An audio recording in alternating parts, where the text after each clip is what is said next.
श्रीमद् भागवत कथा साप्ताहिक 11वां स्कंद 27वां अध्याय।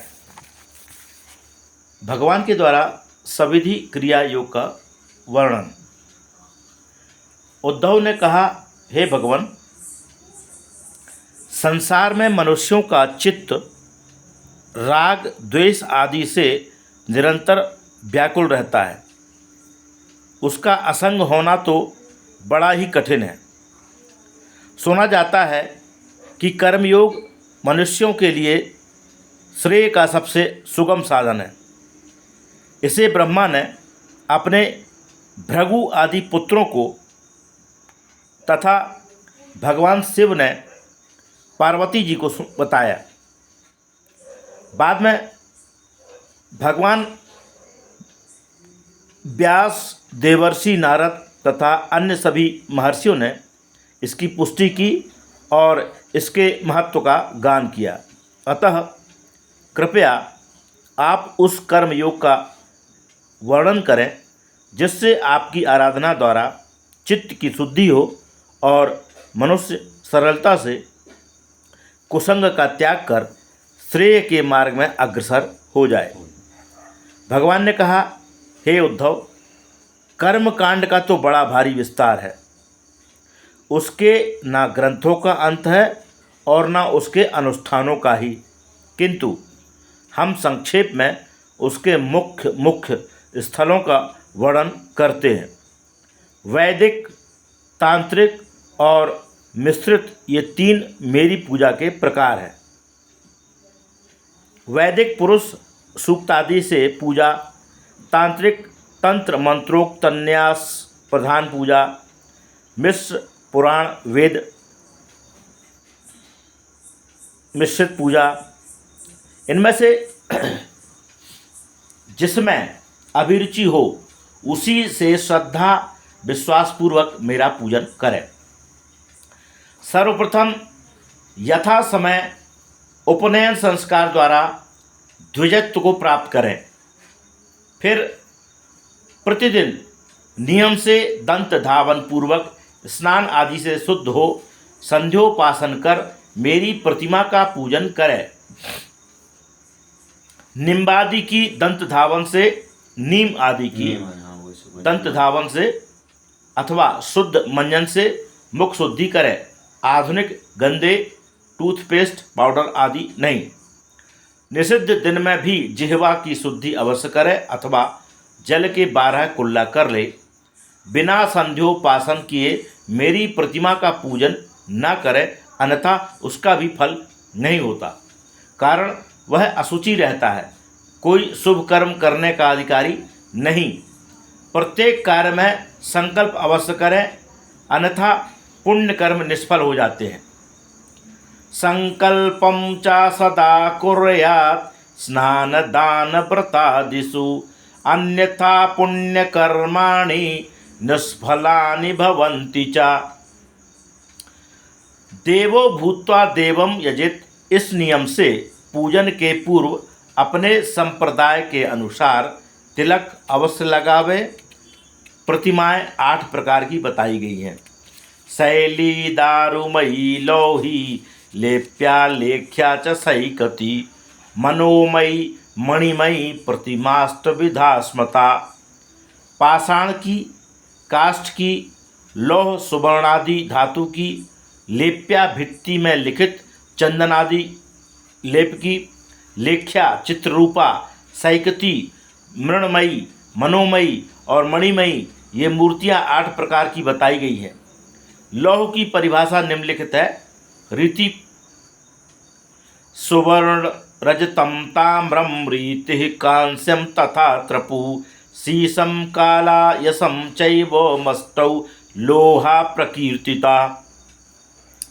मूर्ति की प्रतिष्ठा चल और अचल 2 प्रकार की होती है। चल मूर्ति सालग्राम, बाल मुकुंद आदि, अचल मूर्ति श्री जगन्नाथ आदि। अचल मूर्ति और सालग्राम में आवाहन और विसर्जन नहीं होता। चल में विकल्प है, सैकती में आवाहन और विसर्जन करना चाहिए। दारुमयी और मणिमयी आदि में ये ऐच्छिक है। मृणमयी, लेप्या और चित्ररूपी मूर्तियों के स्नान की जगह केवल दूर से मार्जन करे। निष्काम भक्त यथा लब्ध द्रव्यों से अथवा मानसिक द्रव्यों से ही हृदय में मूर्तियों का यथा रुचि प्रतिदिन पंचोपचार अथवा षोडशोपचार से पूजन करें। श्रद्धा भक्ति से जो मुझे केवल जल भी समर्पण करता है उससे मेरी पूर्ण तृप्ति हो जाती है, किंतु अश्रद्धा से सब कुछ देने पर भी मुझे प्रसन्नता नहीं होती। अष्टदल कमल बनाकर उनमें वेद मंत्रों से मेरा पूजन करें। गरुड़ को आगे कर मेरे आयुधों का तथा नंद सुनंद आदि पार्षदों का आठों दिशाओं में पूजन करें। दुर्गा गणेश आदि देवताओं का भी यथास्थान पूजन करें। दुर्गा विनायकम व्यासम विश्वक्सेनम गुरुन् सुरान् स्वे स्वे स्थाने त्वाभिमुखान् पूजयेत प्रोक्षणादिभिः। दुर्गा साक्षात कृष्ण का रूप है। यह कृष्ण शैव दुर्गा या दुर्गा कृष्ण एव सह। ब्रह्म वैवर्त के अनुसार गणेश जी कृष्ण के अवतार माने गए हैं। वाह! इसलिए प्रत्येक शुभ कार्य के आरंभ में सर्वप्रथम गणेश जी का पूजन अवश्य करें। ऐसा करने से कार्य में विघ्न नहीं होता और यह अनादिकाल से शास्त्रीय प्राचीन परंपरा है। अतः तस्मात् शास्त्रम प्रमाणम ते, इस गीता के अनुसार उसका सभी संप्रदाय वालों को पालन करना चाहिए। कार्यारंभे गणेशश्च पूजनीयः प्रयत्नतः। कुछ वैष्णव विद्वान दुराग्रहवश गणेश जी के स्थान में विश्वक्सेन का पूजन करते हैं। वे भागवत धर्म के मर्मज्ञ होते हुए भी ऐसा क्यों करते हैं, इसे वे ही समझ सकते हैं। दुर्गा का वहनी कोण में, गणेश जी का नैऋत्य में, व्यास का वायव्य में, विश्वक्सेन का ईशान में, वाम में, गुरु पादुका का और इंद्रादि देवताओं का पूर्वादि दिशाओं में पूजन करने का भागवत में ही विधान बताया गया है। उनके मत में इस ग्रंथ की संगति क्या होगी? अतः जो ऐसा नहीं करते वे दोष के भागी होते हैं। उन्हें पूजन का यथावत फल भी प्राप्त नहीं होता और ना उनके इष्ट देवता इससे संतुष्ट ही होते हैं। हमारे परमादरणीय वैष्णव संप्रदाय के सर्वमान्य आचार्य संदर्भकार श्री जीव गोस्वामी जी लिखते हैं, अतो नाम मात्र साधारण्येनान्य भक्तैर्नाति भेदव्यम किंतु भागवत नित्य वैकुंठ सेवकत्वात् विश्वक्सेनादि वत्सत्कार्या एव ते। अचयित्वा तु गोविंदम तदीयान्नार्चयेतु यः इत्यादि वचनेन तत्सत्कारे दोष श्रवणात् अत्र विशेषो भक्ति संदर्भे द्रष्टव्यः। विभव होने पर प्रतिदिन चंदन, खस, कपूर, कुमकुम और अगर से सुवासित पंचामृत द्वारा या केवल जल द्वारा भगवान को स्नान कराए, पुरुष सूक्त से अग्नि में हवन करें, नाना प्रकार के अच्छे अच्छे पकवान भोग लगाएं, किंतु वे शुद्ध घृत से निर्मित हों। अशुद्ध अखाद्य घृत का प्रयोग न किया जाए, अन्यथा देवता उसे ग्रहण नहीं करते। देवता स्तन्न ग्रहणंती। प्रतिदिन मूल मंत्र या द्वादशाक्षर का कम से कम एक सहस्त्र जप करें। श्रीमद् भागवत या अन्य पुराणों की कथा का श्रवण करें, यथा समय कीर्तन करें और कराएं। कपूर और शुद्ध घृत की बत्तियों से भगवान की प्रतिमा की आरती उतारें। ध्यान रहे कि भगवान के पूजन में किसी भी प्रकार की अशुद्ध वस्तु का उपयोग न हो। 4 बार चरणों में, 2 बार नाभि में, 1 बार मुख मंडल में और 7 बार संपूर्ण अंगों में आरती घुमाए। आदौ चतुः पादतले प्रदेयं धर्नां विदेशे मुखमंडलैकं सर्वांग देशेषु च 7 नीराजनेयं विधिरीश्वरस्य। भगवान के सामने नाना वाद्यों सहित अथवा ताली ही बजाकर कीर्तन तथा नृत्य करे, उससे शरीर में स्थित महापातक रूपी पक्षी शीघ्र उड़ जाते हैं। नृत्यताम श्रीपतेरग्रे करसस्फोटनादिभिः उड्डीयन्ते शरीरस्था महापातक पक्षिणः। साष्टांग दंडवत प्रणाम करना, स्तोत्रों द्वारा मेरी स्तुति करें, भगवान का प्रसाद ना मिलने पर भी उसे मांगकर श्रद्धा से ग्रहण करें, उसमें लज्जा ना करें और ना उसका अनादर ही करें। हाथ पर तुलसी दल रखकर ही चरणामृत पिए, अन्यथा पात्र से पिए। किसी भी देवी या देवता की भूल से भी निंदा ना करें। यथा समय पर्व पर सब देवताओं का आनंद महोत्सव मनावे।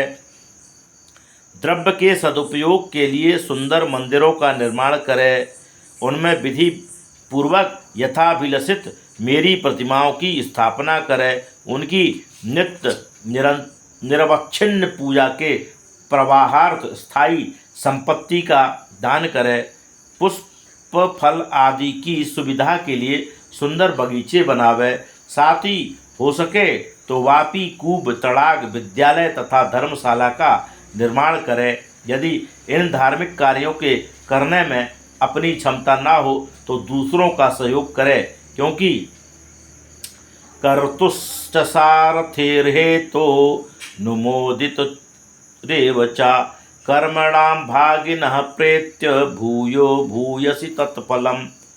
इन कार्यों का करने वाला, सहयोग देने वाला, प्रेरणा करने वाला, अनुमोदन करने वाला, ये सब परलोक में समान फल के भागी होते हैं। उसमें भी जो जितना अधिक सहयोग करेगा उसे उतना ही अधिक फल प्राप्त होगा।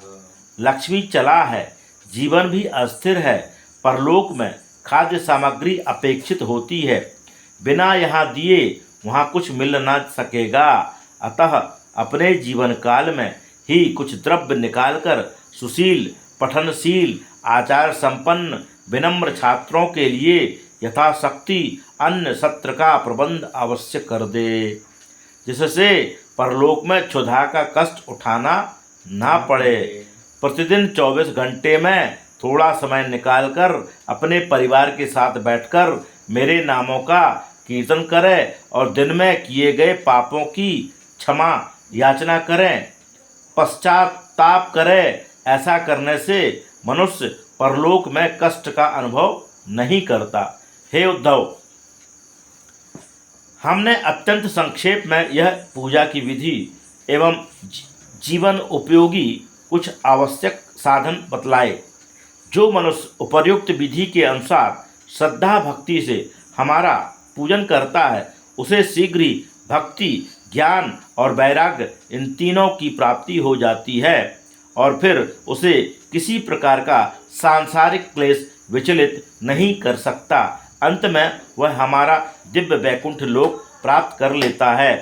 श्रीमद् भागवत कथा साप्ताहिक एकादश स्कंद का 27वां अध्याय समाप्त। कृष्णाय वासुदेवाय हरये परमात्मने प्रणतक्लेशनाशाय गोविंदाय नमो नमः।